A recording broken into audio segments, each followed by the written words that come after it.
अरे आ गए क्या आप लोग। तो चलिए आ गए हैं तो आज की क्लास शुरू कर लेते हैं। Hello students, welcome back to my channel. I am Neha Singh. और जैसे कि हमने अपनी लास्ट वीडियो में law of diminishing marginal utility पढ़ा था और उसमें थोड़ा सा इंट्रोडक्शन दिया था कंज्यूमर इक्विलिब्रियम के बारे में। और उसमें मैंने आपको बोला था कि कंज्यूमर इक्विलिब्रियम के 1 कमोडिटी केस और 2 कमोडिटी केस हम नेक्स्ट वीडियो में डिस्कस करेंगे। आई होप आपने मेरी पिछली वीडियो को देख लिया होगा और आपको कंज्यूमर इक्विलिब्रियम समझ में आ गया होगा।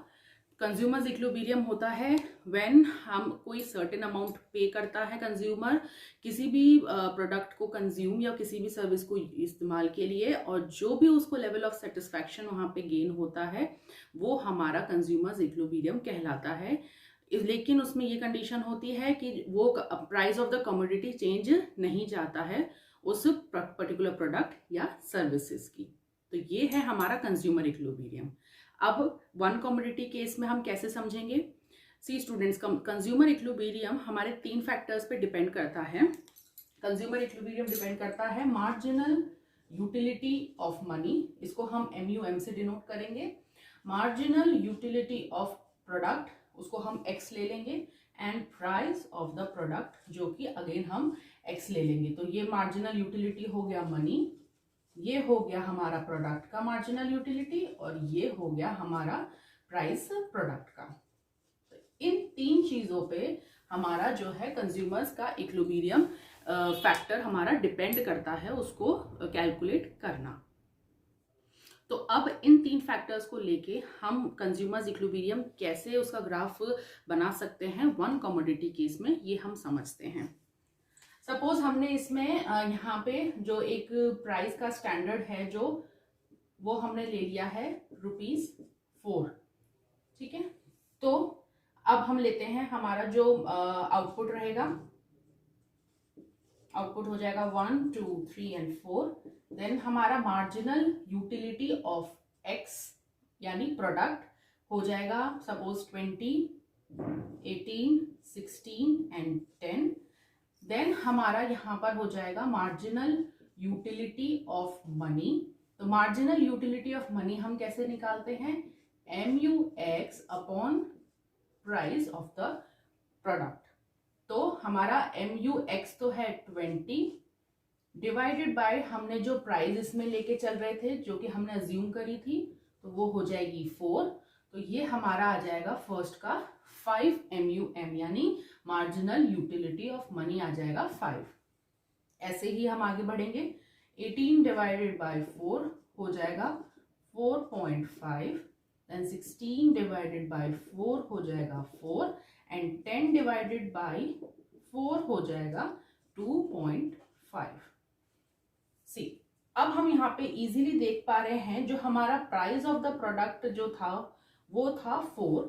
तो हमारा जब आउटपुट 3 हमने लिया, जहां पे हमारा मार्जिनल यूटिलिटी ऑफ प्रोडक्ट 16 था, वहां पे हमारा जो MUM है वो भी 4 हो गया। तो ये वाला पॉइंट जो होगा वो कहलाएगा कंज्यूमर्स इक्विलिब्रियम।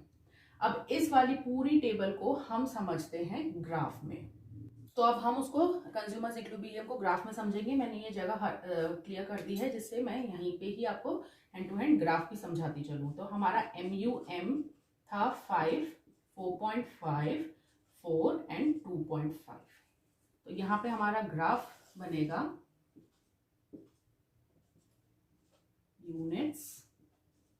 ये सब छोटे छोटे पॉइंट्स को हमें जरूर उसमें मेंशन करना है, जल्दी के चक्कर में हम इनको नहीं छोड़ेंगे, बिकॉज इन हर एक चीज को बनाने में, हर एक इस ग्राफ में हर एक चीज ड्राफ्ट करने पे की हमारे मार्क्स होते हैं। तो यहाँ आ जाएगा हमारा MUM, ये हो गया हमारा प्राइस जो कि है कांस्टेंट 4, और इस तरीके से हमारा ग्राफ जाएगा जो कि ये हो जाएगा हमारा marginal utility of X।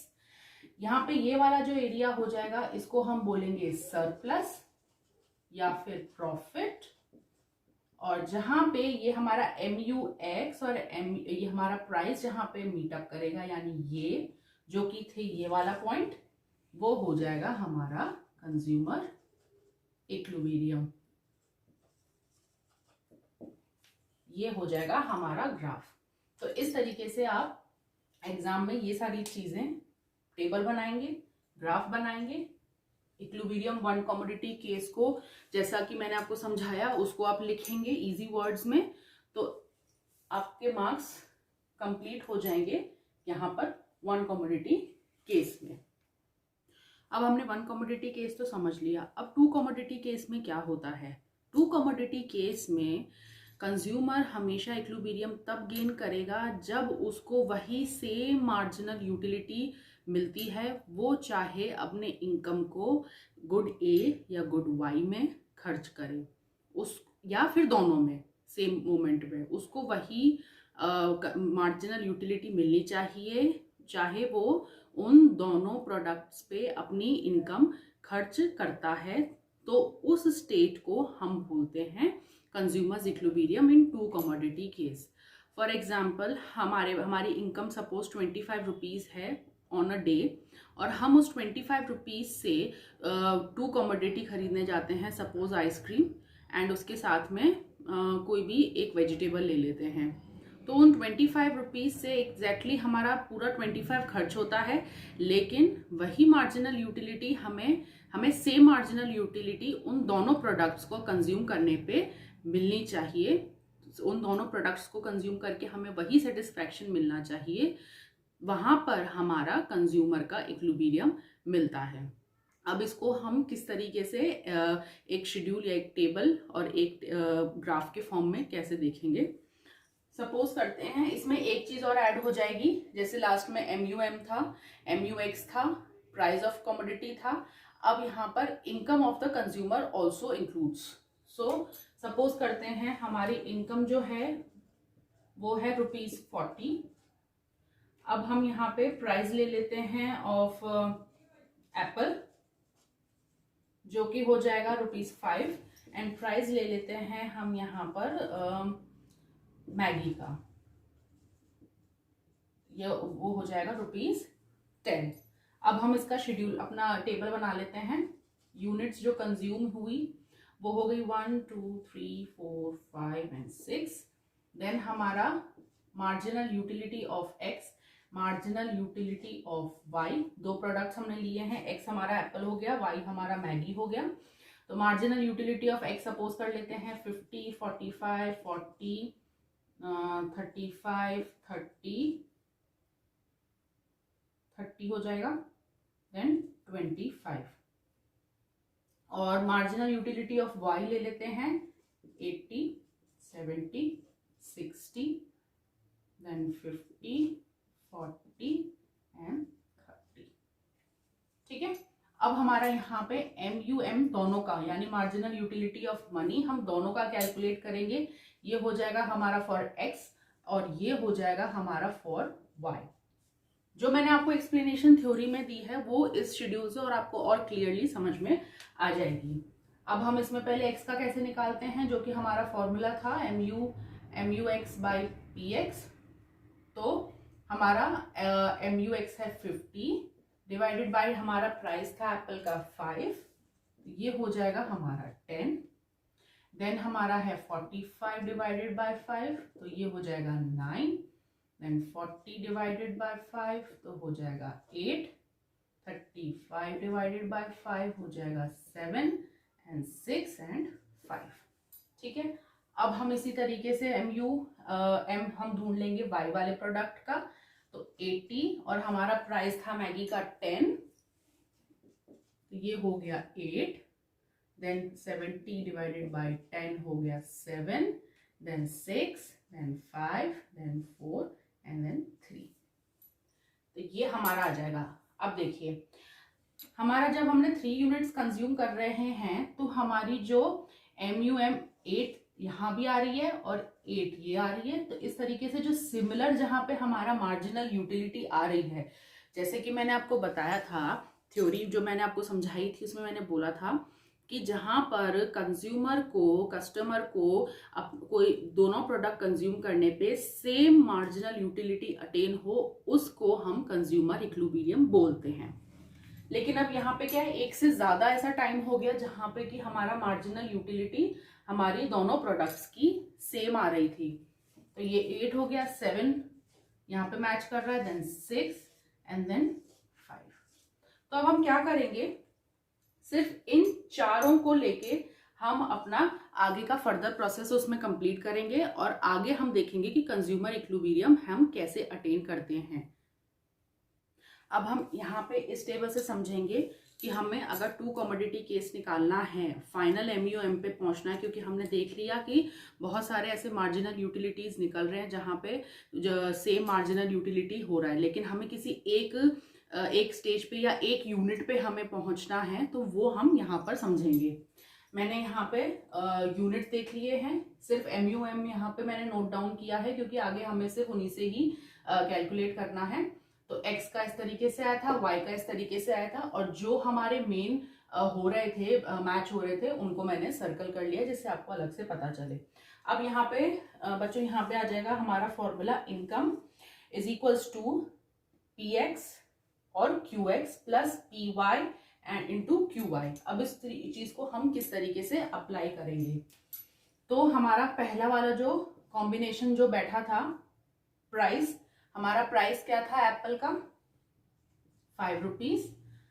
Quantity यानी हमारी पहली जो जो मार्जिनल यूटिलिटी जो हमारी क्लैश कर रही है एप्पल वाले केस में, वो यहां पर कर रही है 3 पे, तो ये आ जाएगा 3 प्लस हमारा price of the Y product is 10, यानी हमारा मैगी का जो प्राइस था वो 10 था, मल्टीप्लाइड बाय जो हमारी क्वांटिटी जहां पे ये क्लैश हो रही है वो था 1, ये आ गया 1। तो ये हो जाएगा हमारा 5 is 15 plus 10 is equals to 25। तो ये हमारे इक्वल होना चाहिए इनकम के, जो कि इनकम थी हमारी 40 रुपीज। तो यानी ये हमारा कॉम्बिनेशन सही नहीं होता है क्योंकि यहाँ हमारी जो मार्जिनल यूटिलिटी है वो आ रही है हमारे इनकम से कम। तो अब हम अपनी दूसरी स्टेज पे चलते हैं। दूसरा सेम हम करेंगे, PX into QX, PY into QY। तो हमारा प्राइस सेम रहेगा, सेकेंड वाले भी केस में प्राइस हमारा रहेगा 5। अब क्वांटिटी, हमारी सेकेंड वाली क्वांटिटी कहाँ क्लैश करी थी, जहां पर एप्पल का यूनिट हमने कंज्यूम किया था 4, और मैगी में हमारा 10 आ जाएगा प्राइस, और इसमें आ जाएगा 7 2 पर। तो ये हो गया हमारा 5 4 20 प्लस 20 40। ये हमारी इनकम थी 40, ये भी 40 आ रही है, ठीक है, हम इसको कंसीडर कर सकते हैं, लेकिन अब आगे भी देखेंगे कि कहीं और भी तो 40 नहीं आ रहा है। तो अब थर्ड केस ले लेते हैं, प्राइस सेम रहेगा 5, क्वांटिटी हमारी चेंज हो जाएगी क्योंकि 6 पे हमारा एप्पल 6 हमारा 5 पे आ रहा है, जहां पर हमारी थर्ड वाली हमारी जो मार्जिनल यूटिलिटी क्लैश करी थी, तो उसमें एप्पल का यूनिट हमने कंज्यूम किया था 5 प्लस, और प्राइस हमारी अगेन 10, और 6 हमारा आ रहा था 3 पे। तो ये हो जाएगा 25 प्लस 30, तो ये हो जाएगा हमारा 55। तो ये भी हमारा क्रॉस हो जाएगा क्योंकि ये तो इनकम से ज्यादा हो गया हमारा, तो हम इनकम से ज्यादा तो खर्च करेंगे नहीं, मार्जिनल यूटिलिटी हमारी होनी नहीं चाहिए इनकम से ज्यादा। जहां पे मार्जिनल यूटिलिटी इक्वल होगी हमारी इनकम से, वहीं पे तो हम consumer equilibrium two commodity case हमारा हम फाइंड आउट कर सकेंगे। तो अब चलिए नेक्स्ट केस में चलते हैं, जहां पे मार्जिनल यूटिलिटी ऑफ एक्स हमारा लास्ट था। यहाँ पे पहले तो 5 ले लेते हैं प्राइस, और जहां पे हमारा लास्ट वाला क्लैश हो रहा था उसकी यूनिट थी एप्पल पे, हमने 6 कंज्यूम करी थी, और अगेन प्राइस हमारा 10, और 5 वाली हमारी 4 पे, यहाँ पे हमने जो दूसरा वाला हमारा जो मैगी वाला था वो हमने 4 यूनिट कंज्यूम करी थी। तो ये आ गया 30 प्लस 40, तो ये हो गया हमारा 70। तो अगेन ये ज्यादा हो गया, तो इसका मतलब हमारा मार्जिनल यूटिलिटी जो इक्वल हो रही है हमारे इनकम से, वो ये वाला केस है जहां पर इसको हम कहेंगे कंज्यूमर्स इक्विलिब्रियम पॉइंट। अब इसको हम अपने ग्राफ में कैसे रिप्रेजेंट करेंगे, चलिए वो देखते हैं। तो हमने देख लिया टू कमोडिटी केस में टेबल के फॉर्म से कि जहां पर हमारा जो टोटल एक्सपेंडिचर यानी ₹40 हमने खर्च किए थे 2 प्रोडक्ट्स पे, वो और हमारी इनकम इक्वल होती है। अब इसको ग्राफिकल रिप्रेजेंटेशन में कैसे हम दिखाएंगे। अब क्योंकि हमारे 2 प्रोडक्ट्स हैं तो ग्राफ कुछ इस तरह से बनेगा। इस तरफ तो हो जाएगा हमारा, जो दो प्रोडक्ट थे वो एक था एप्पल और दूसरा प्रोडक्ट था मैगी। इस यहाँ इस साइड में जो जाएगा वो हो जाएगा units consumed of x and units, इस तरीके से आ जाएगा यूनिट्स कंज्यूम्ड ऑफ वाई। अब हमारा जो MUX था वो इस तरीके से जाता था, तो ये हमारा MUX एज यूजुअल यहाँ से इस तरीके से डाउनवर्ड स्लोप होएगा। तो ये हो गया हमारा मार्जिनल यूटिलिटी ऑफ x, और हमारा जो मार्जिनल यूटिलिटी ऑफ y है वो इस तरीके से डाउनवर्ड स्लोप होगा, मार्जिनल यूटिलिटी ऑफ y। और ये जो पॉइंट होगा जहां पे ये दोनों मार्जिनल यूटिलिटी मैच कर रही होंगी उसको हम बोल देंगे कंज्यूमर्स इक्विलिब्रियम, या फिर इन ट्रू कमोडिटी केस या फिर law of equi marginal utility. तो इस तरीके से हमारा बन जाएगा ग्राफ, कंप्लीट हो जाएगा टू कमोडिटी केस का।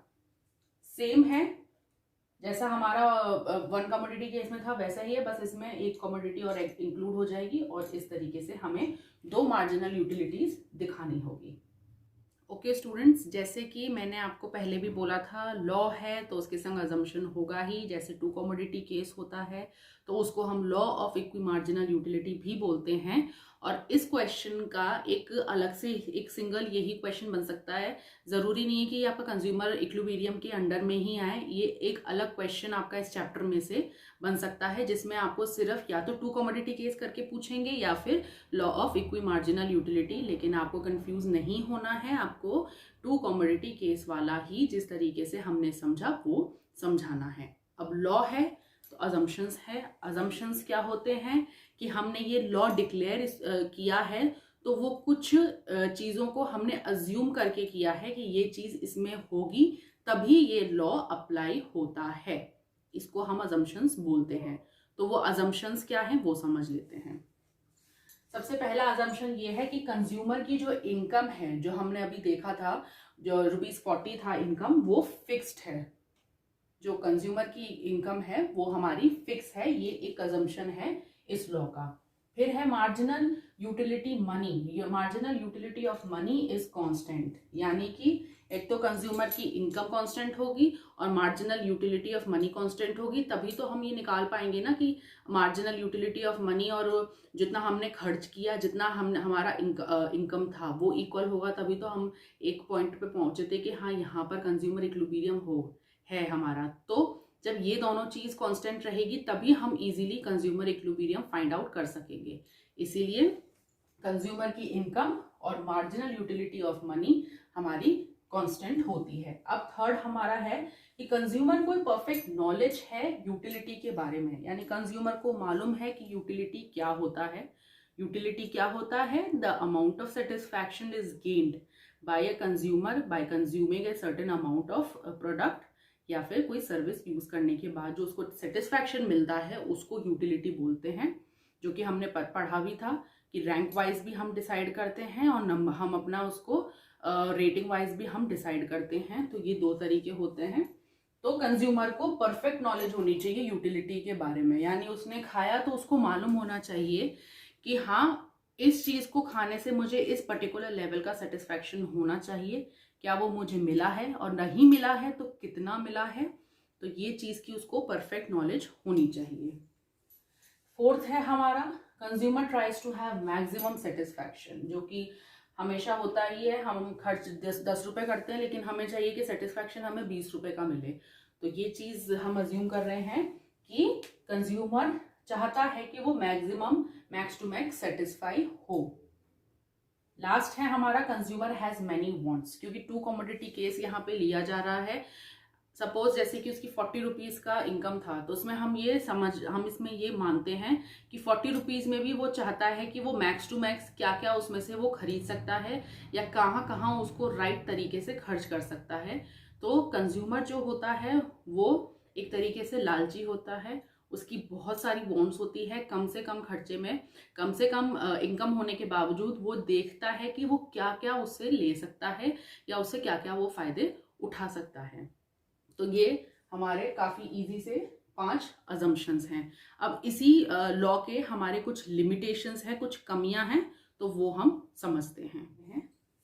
सबसे पहली कमी है कि case is not applicable for books and reading, या फिर इसमें हम जो कंज्यूमर्स इक्विलिब्रियम है हम कैलकुलेट नहीं कर सकते एक नॉलेज वाले एरिया में। मतलब हम ये नहीं बता सकते कि हमें कोई बुक पढ़ के या एक पर्टिकुलर पैराग्राफ रीड करके हमें कितना नॉलेज गेन हुआ, या फिर वो नॉलेज हमने जो गेन किया वो हमारे सेटिस्फैक्ट्री लेवल के हिसाब से है या नहीं।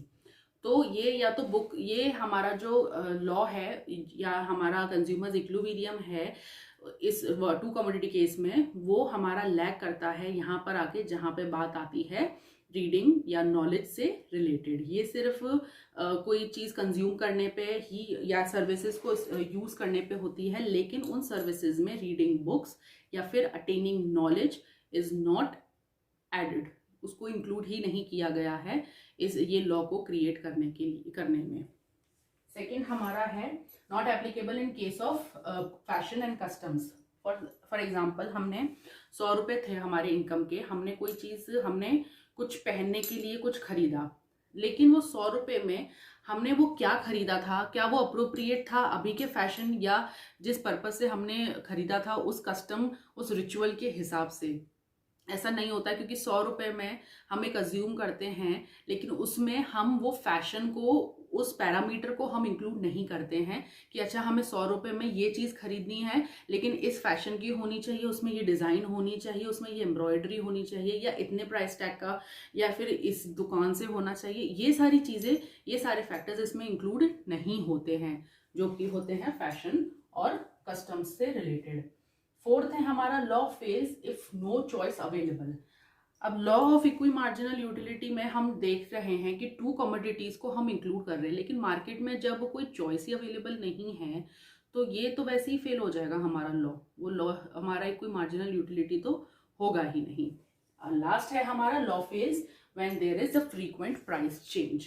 जैसे कि हमने देखा था कि हमारी जो कंज्यूमर की हम अजम्पशंस में ही हमने देख लिया था कि इनकम हमारी सेम होनी चाहिए, तो वो इनकम जब 40 रुपीज़ होगी तभी तो वो 40 रुपीज़ आगे खर्च कर पाएगा उस पर्टिकुलर यूनिट। एप्पल जो हमने, एप्पल और मैगी जो हमने पर्टिकुलर यूनिट जो खरीदा था वो तभी खर्च कर पाएगा जब उसके प्राइस में, एप्पल और मैगी के प्राइस में कोई चेंजेस ना हुआ हो, नहीं तो फिर हमारा वो पूरा टेबल या वो पूरा ग्राफ ही हमारा चेंज हो जाएगा। तो वहाँ जाके जहाँ पे प्राइजेस फ्रीक्वेंटली चेंज होते हैं वहाँ जाके हमारी ये लॉ फेल हो जाती है। तो ये हमारी 4 लिमिटेशंस या कमियां हैं इस लॉ की। और राइट स्टूडेंट्स, आई होप आपको समझ में आ गया होगा आज का टॉपिक अच्छे से। इसके अलावा अगर आपकी कोई भी क्वेरी है या कोई भी सजेशन है तो आप कमेंट सेक्शन में बता सकते हैं, मैं कोशिश करूंगी पूरी उसमें आपको रिप्लाई करने की। इसके अलावा मैंने डिस्क्रिप्शन बॉक्स में अपनी लास्ट वीडियो का लिंक भी डाल दिया है, और मैंने आई बटन में भी लास्ट वीडियो का लिंक मेंशन कर दिया है, तो आप वो भी चेक कर सकते हैं अगर आपने कंज्यूमर इक्विलिब्रियम या law of diminishing marginal utility नहीं पढ़ा हो।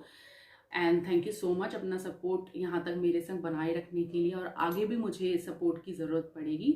सो प्लीज़ अपना सपोर्ट प्लीज़ प्लीज़ प्लीज़ बनाए रखें मेरे संग में। Thank you so much.